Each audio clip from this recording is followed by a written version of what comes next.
El cierre del 2022 lo vemos con preocupación porque efectivamente ha habido estos eventos grandes, en el caso de Las Bambas y de Cuajone, pero hay un montón de pequeñas cositas que están afectando operaciones mineras. Digamos que los mineros ilegales vemos que sienten un cierto empoderamiento y por esa razón están actuando con mucha más agresividad de lo que hemos visto en el pasado, ¿no? Y en el fondo, pues la forma de atacar los conflictos en muchos casos no ha sido la mejor. Cuando los precios de los metales mejoran, lo usual es que la producción minera aumente más, incluso de lo que aumenta el PBI del país. Pero en este caso estamos yendo con un aumento de producción incluso por debajo del 3% aproximado que está esperándose que suba el PBI. Entonces, este año la minería, en vez de ser una locomotora que jale al resto de la economía, va a estar un poco atrás, va a ser un vagón que va a haber que jalarlo, ¿no? Y eso yo creo que está mal porque básicamente las condiciones externas, si bien no son las mejores como las que teníamos, por ejemplo, a estas alturas el año pasado, sí siguen siendo razonablemente optimistas a mediano plazo. Entonces, nosotros podríamos considerar llevar adelante distintos proyectos, pero en estas circunstancias en las cuales no solamente los proyectos se han visto afectados, sino también operaciones existentes, lo cual no ha ocurrido en el pasado en nuestro país, pues es un momento de gran preocupación.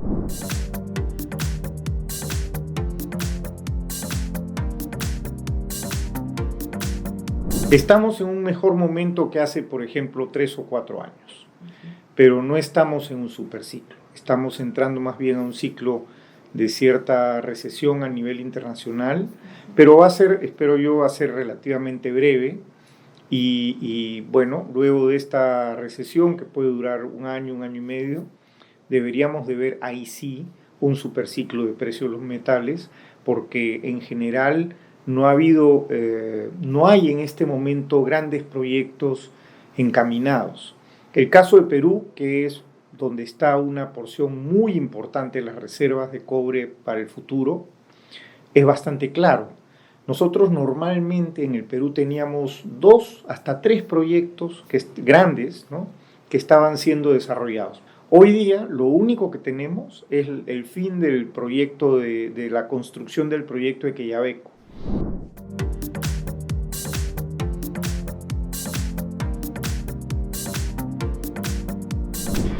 Bueno, la competitividad minera de Perú ha bajado.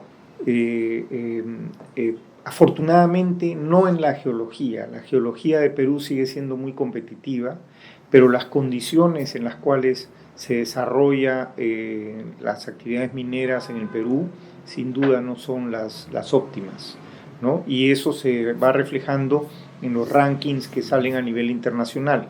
Recientemente hemos tomado nota de la reducción en el ranking del puesto de Perú en el ranking de Fraser, ¿no? Este es un ranking que se refiere todavía al año pasado.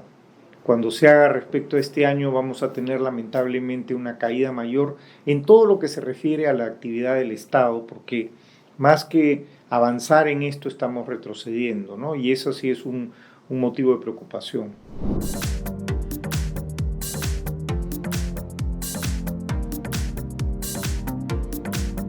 En lo que es tercerización, creo que se está cometiendo un error bastante grave. No se está generando nuevos puestos de trabajo y más bien van a destruirse puestos de trabajo en empresas especializadas.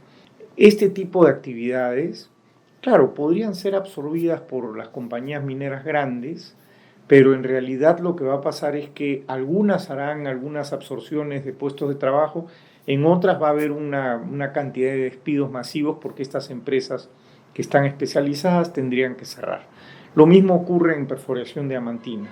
Algunas empresas podrán absorber y tener una cuadrilla interna que haga estas labores, pero en realidad se va a perder un conocimiento y una masa laboral va a verse perjudicada en sus posibilidades de trabajo, ¿no?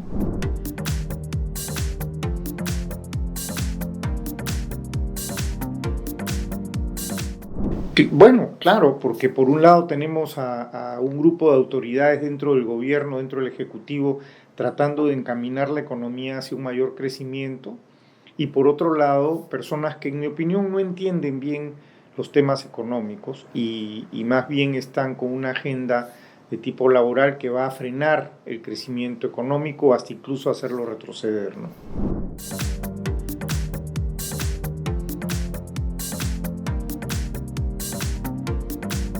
En primer lugar, nosotros como Sociedad Nacional de Minería, Petróleo y Energía hemos empezado una campaña para llamar la atención sobre el verdadero problema de la minería ilegal en el Perú. Es una actividad que tiene realmente cosas todas malas. No genera empleos de calidad, no entrega ningún tipo de elementos de seguridad en el trabajo a las personas que emplea, no paga impuestos y contamina. Nosotros no nos oponemos a la minería artesanal ni a la pequeña minería, por supuesto. Son actividades que gozan pues del apoyo de nuestro gremio sin ninguna duda, porque son actividades que pues empiezan pequeño para apuntar a ser muy grandes, ¿no?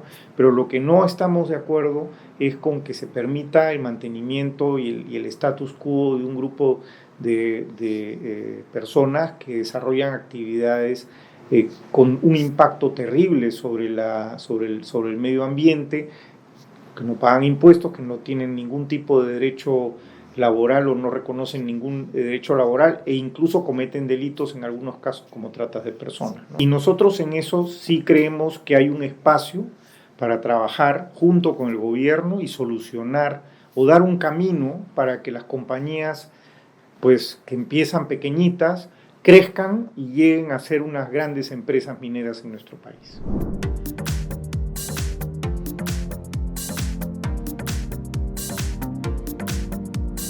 Lo que vemos nosotros es que el Estado peruano puede mejorar su impacto al ser más preventivo, por un lado, ¿no? Y por otro lado, al actuar de manera más sólida, explicar directamente cuál es su visión de estos temas y cómo considera que se puede mejorar el clima social y el desarrollo de estas oportunidades de inversión a través de las inversiones mineras. Hay acciones que vemos avanzar del lado del Estado de Derecho, pero creo que esa es la parte justamente que nos está afectando en este momento y que está generando pues un clima de incertidumbre y de preocupación en el sector minero.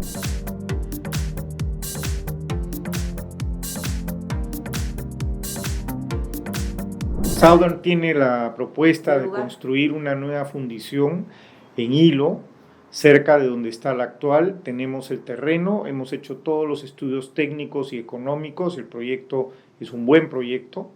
Vamos a poder procesar un poco más de alrededor de 1 millón de toneladas de cobre adicionales y tenemos la gran ventaja de un mercado de concentrado de cobre bastante dinámico en el sur del Perú y el norte de Chile, que es justamente donde estaría esta operación minera.